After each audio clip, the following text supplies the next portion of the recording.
दोस्तों हम रियाद से मदीना की तरफ जा रहे हैं, तो मैं आपको एक चीज़ दिखाना चाहता हूँ। वैसे तो ये मैंने जब से हम सऊदीया में एंटर हुए हैं तब से देखी है, लेकिन मुझे लगा आपसे शेयर करनी चाहिए। सेफ्टी के लिहाज से बड़ी बेहतरीन चीज़ है। ये देखें, सऊदीया में तमाम रोड्स के ऊपर, तकरीबन तमाम रोड्स के ऊपर इस तरह के निशान हैं।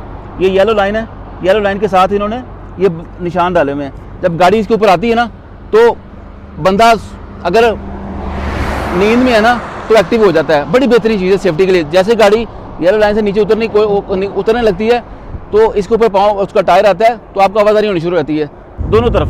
वो देखें, सेफ्टी के लिए बेहतरीन चीज़ है। मुझे लगा कि ये इन्होंने बहुत बेहतरीन कदम उठाया, ये वाला इकदाम है, और सारे मुल्कों में ये चीज़ होनी चाहिए सेफ्टी के लिए।